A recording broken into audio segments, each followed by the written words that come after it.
और उसको खाने के लिए ही जा रहे थे। और उसी समय पर यदि मुट्टिम सकृत जग्धा द्वितीयां जग्मागदे तावत् श्रीर्जगृहे हस्तम तत्परा परमेतिना। श्रीमती रुक्मिणी जी ने हाथ को पकड़ लिया। हाथ पकड़ करके रुक्मिणी जी बोले हैं सी क्या करेगा, किस प्रकार का ये आपका दान कि कीन सुदाम ही आप सो और होत सुदाम आपने एक मुट्ठी भाई इसे एक लोग दे दिया, मैं जानती हूँ सर्वंतर्यामी, दूसरी मुट्ठी में आप दूसरा लोग भी दे दिया है, अब तीसरा मुट्ठी देकर के कहे रुक्मणी कृष्ण सो और यूधों कहा मिलाप और तीन सुदाम ही आप सो और होत सुदाम। आपने से त्रिभुवन का मालिक बना दिया, अब क्या ये तीसरा लोग देकर के अब तो खुद सुदामा बनना चाहते हो? गोविंद ने कहा रुक्मिणी ये बात अच्छी नहीं की, मैंने इतनी बार धरती पर अवतार लिए केवल 3 बार ही मैंने भोजन किया है, या तो तेता ने शबरी ने कराया था भोजन या फिर विदुरानी जी ने भोजन कराया था, तीसरी बार मुझे मिल रहा था, तुमने रंग में भंग कर दी, अच्छा नहीं किया। रुक्मिणी जी ने कहा रंग में भंग नहीं कर रही, मैं ये कह रही हूँ कि ये प्रसाद है ना सबको बांट करके खाना चाहिए, अकेले आप क्यों खा रहे, सबको बांटो। आज तक भेंट द्वारिका में आप जाओगे तो प्रसाद में क्या मिलता है? सुदामा के तंदुरी ही वहां पर आज भी मिलती है।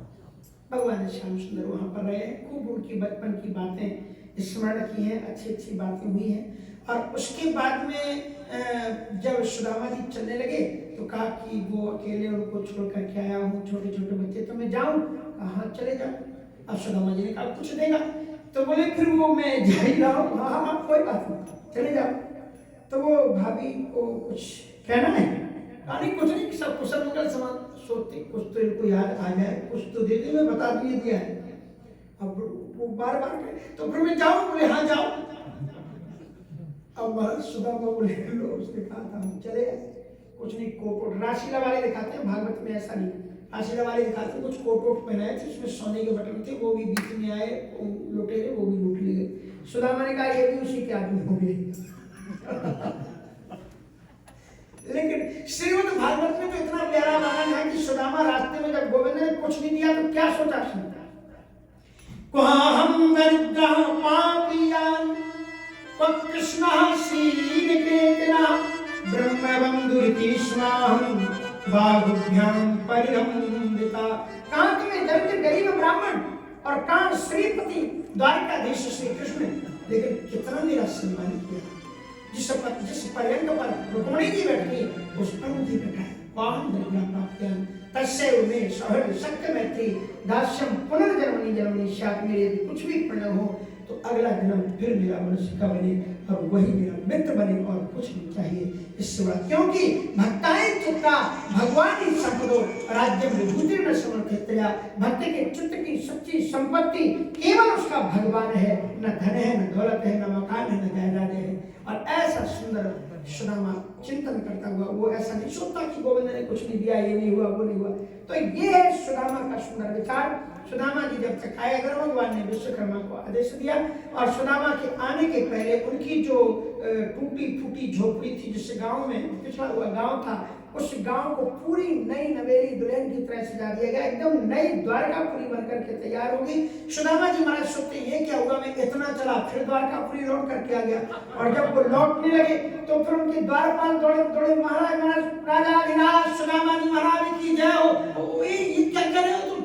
कहा महाराज यहाँ के राजा आप ही हो। ये द्वारकापुरी नहीं है, ये सुदामापुरी है इसका। और उसके बाद में सुदामा जी महाराज आए हैं। थोड़ा सा भजन की बहुत महत्वपूर्ण सुदामा का भजन है, 3 पर्याप्त महत्वपूर्ण, उसके बिना एक कथा पूरी अधूरी रह जाती है। सुदामा मंदिर देख डरे, सुदामा मंदिर देख डरे,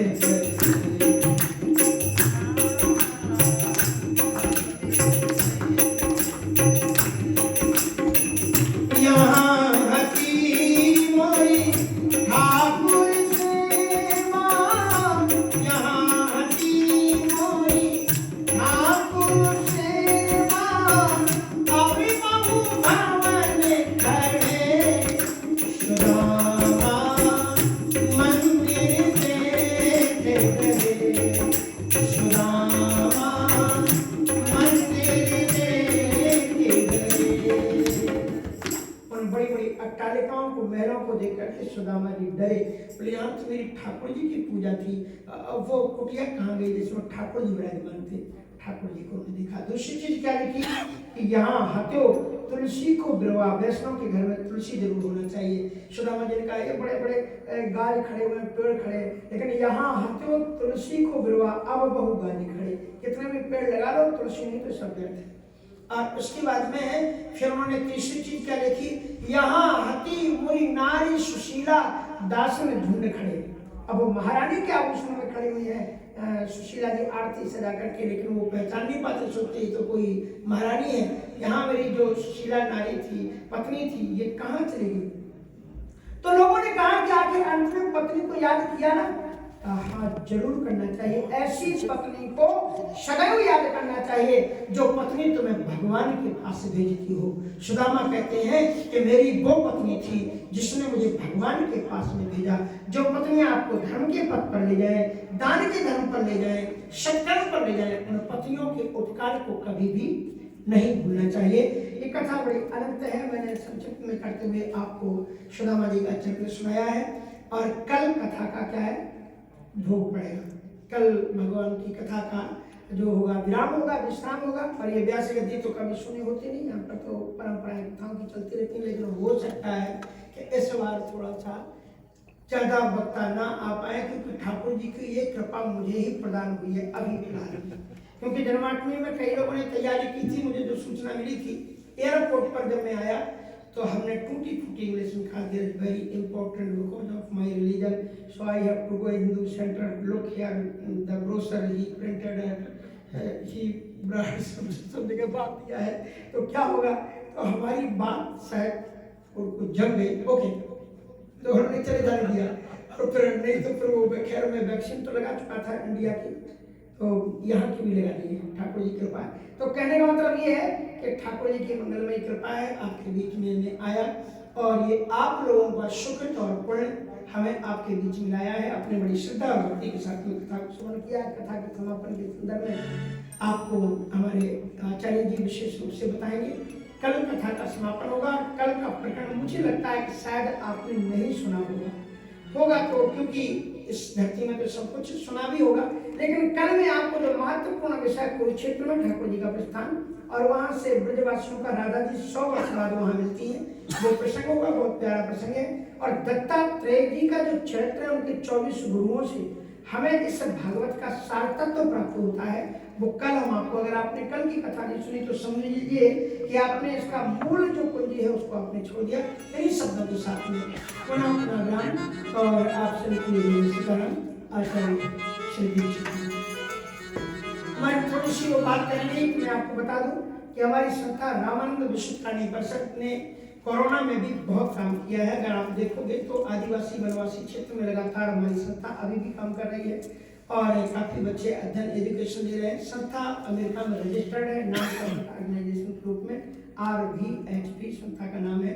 अगर आप किसी प्रकार का भी सहयोग दान करते हैं तो उसको सत्य तो नहीं लगता है। आचार्य श्री सत्य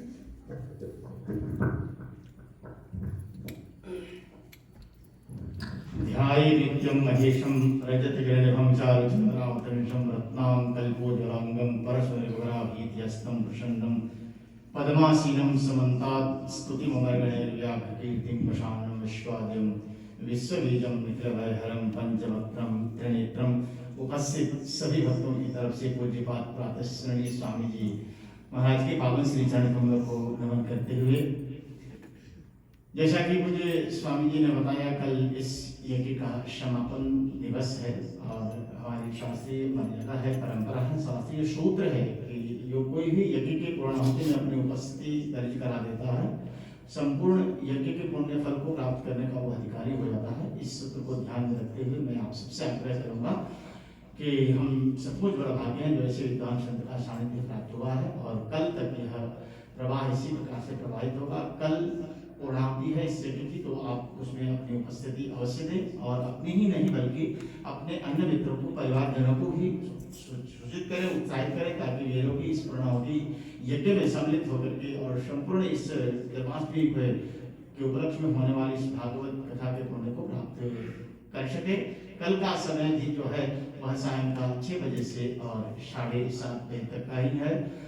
देखिए, पिछले वर्ष कोरोना महामारी का जो संकट है वह पूरे विश्व पे है, और ऐसे विषम परिस्थितियों में भी स्वामी जी हम सबके बीच पहुंचे हैं। यह गोविंद की कृपा तो है ही है, स्वामी जी की असीम महती कृपा है जो इस वर्ष हम इस कृष्ण जन्माष्टमी उत्सव को इस प्रकार से धूमधाम से मना सके। नहीं तो पिछले वर्ष शोभा यात्रा भी नहीं, इस तरह से जन्माष्टमी भी हम नहीं मना पाए थे, लेकिन इस वर्ष स्वामी जी का शुभागमन हुआ और मैंने स्वामी जी को छोटा सा निवेदन किया था और उस निवेदन को स्वामी जी ने स्वीकार किया।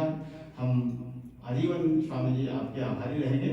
जैसा कि स्वामी जी ने बताया, स्वामी जी की जो संस्था है वह यहाँ अमेरिका में है, उत्तरी अमेरिका में रजिस्टर्ड है, और जो भी आप इसमें सहयोग करना चाहते हैं, जैसा कि स्वामी जी ने बताया, हमने देखा भी है, स्वामी जी की संस्था के द्वारा भारत ही नहीं अपितु विश्व के अन्य क्षेत्रों में भी, अन्य देशों में भी यह सहयोग सेवा चलती रहती है।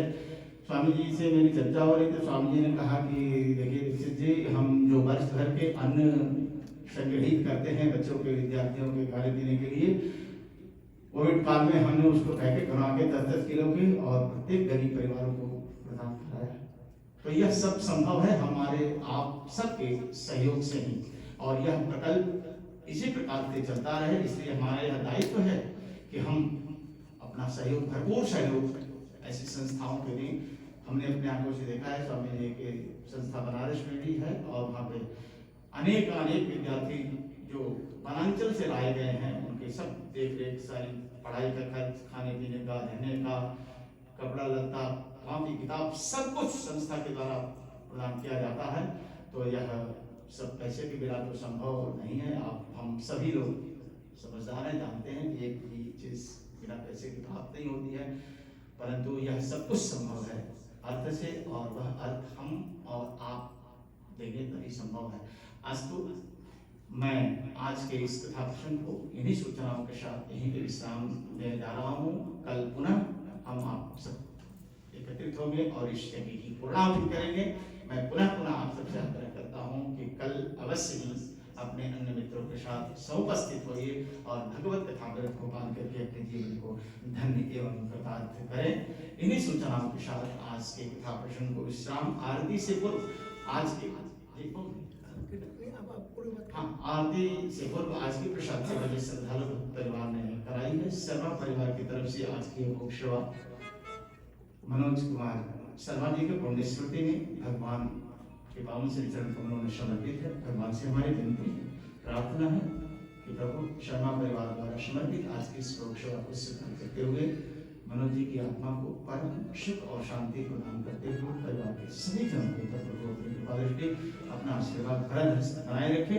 इस प्रार्थना निवेदन के साथ आज की गोविंद मेरो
तो हमारे मंदिर के एक भक्त आजकल अस्वस्थ हैं, मिसेस शर्मा और मैंने अभी उन्हें सूचित किया है, तो हम सभी मिलकर के भगवान के चरणों में प्रार्थना करेंगे कि प्रभु उनको शीघ्रातिशीघ्र स्वास्थ्य लाभ, झटित स्वास्थ्य लाभ प्रदान करें। इसके लिए मैं आप सबसे आग्रह करता हूँ कि ये मंत्र का उच्चारण मैं भी करूँगा और आप उसको पुनरुच्चारित करेंगे। अच्युतानंद गोविंद अच्युतानंद गोविंद नामोच्चारण भैषजम् नामोच्चारण वैषयम् नश्यन्ति सकलान् रोगान् नश्यन्ति सकलान् रोगान् सत्यं सत्यं वदाम्यहम् सत्यं सत्यं वदाम्यहम् अच्युतानंद गोविंद अच्युतानंद गोविंद नामोच्चारण भैषजम् नामोच्चारण वैषयम् नश्यन्ति सकलान् रोगान् नश्यन्ति सकलान् रोगान् सत्यं सत्यं वदाम्यहम् सत्यं सत्यं वदाम्यहम् अच्युतानंद गोविंद अच्युतानंद गोविंद नामोच्चारण भैषजम् नामोच्चारण वैषयम् नश्यन्ति सकलान् रोगान् नश्यन्ति सकलान् रोगान् सत्यं सत्यं वदाम्यहम् सत्यं सत्यं वदाम्यहम् ओम शांति शांति शांति। अब भगवान के ईश्वर की आरती होगी। आप सभी से आग्रह करते हैं खड़े होइए।